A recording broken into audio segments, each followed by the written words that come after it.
যে সূরায় মিলবে এক খতম কোরআন পড়ার সওয়াব। ফরজ ইবাদতের বাহিরে নফল ইবাদতের তেমন একটা সুযোগ হয় না বললেই চলে। তবে কিছু কিছু আমল আছে যা সহজে করা যায়, কিন্তু এতে অনেক বেশি সওয়াবও হয়ে থাকে। এমন একটি আমল হলো সূরা ইখলাস পাঠ করা।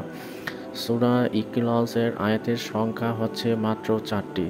সূরা কাউসারের পরে ইখলাস সবচেয়ে ছোট সূরা। এই সূরায় অনেক ফজিলতও রয়েছে। হাদিসে এসেছে, রাসূলুল্লাহ সাল্লাল্লাহু আলাইহি ওয়াসাল্লাম বলেন, যে ব্যক্তি সকাল বিকাল সূরা ইখলাস, সূরা ফালাক ও সূরা নাস পাঠ করবে, তাকে বালা মুসিবত থেকে বাঁচিয়ে রাখার জন্য যথেষ্ট হবে।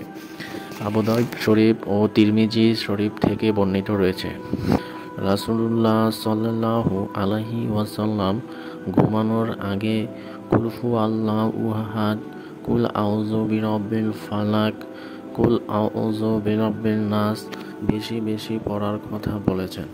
হযরত আয়েশা রাদিয়াল্লাহু আনহা বলেন, রাসূলুল্লাহ সাল্লাল্লাহু আলাইহি ওয়াসাল্লাম যখন বিছানায় ঘুমানোর জন্য যেতেন, তখন তিনি তার দুই হাতের তালু একত্রে করতেন। তারপর সেখানে সূরা ইখলাস, সূরা ফালাক ও নাস পড়ে ফু দিতেন। এরপর দুই হাতের তালু দিয়ে শরীরের যতটুকু সম্ভব হাত বুলিয়ে দিতেন। এভাবে 3 বার করতেন। হযরত আবু সাঈদ খুদরি রাদিয়াল্লাহু আনহা থেকে বর্ণিত, তিনি বলেন, এক ব্যক্তি অন্য ব্যক্তিকে রাতে বারবার সূরা ইখলাস পড়তে শুনেছেন। অতঃপর সকালে ওই সাহাবী নবী করিম সাল্লাল্লাহু আলাইহি ওয়াসাল্লামকে এই বিষয়টি সম্পর্কে অবগত করে। তখন হযরত মুহাম্মদ সাল্লাল্লাহু আলাইহি ওয়াসাল্লাম বলেন, ওই সত্তার শপথ, যার কুদরতি হাতে আমার জীবন, অবশ্যই এই সূরা কুরআন মাজিদের 1/3 সমান। অর্থাৎ এই সূরা একবার পাঠ করলে 1/3 কোরআন শরীফের খতমের সওয়াব মিলবে।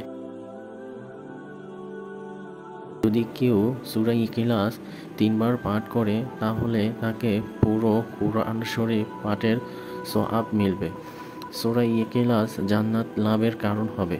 নবী করিম সাল্লাল্লাহু আলাইহি ওয়াসাল্লামের কাছে একবার এক সাহাবী এসে বলেন, হে আল্লাহর রাসূল, আমি সূরা ইখলাসকে ভালোবাসি। তখন রাসূলুল্লাহ সাল্লাল্লাহু আলাইহি ওয়াসাল্লাম বলেন, এই ভালোবাসা তোমাকে জান্নাতে প্রবেশ করাবে। বুখারী শরীফ 774 নম্বর আয়াত।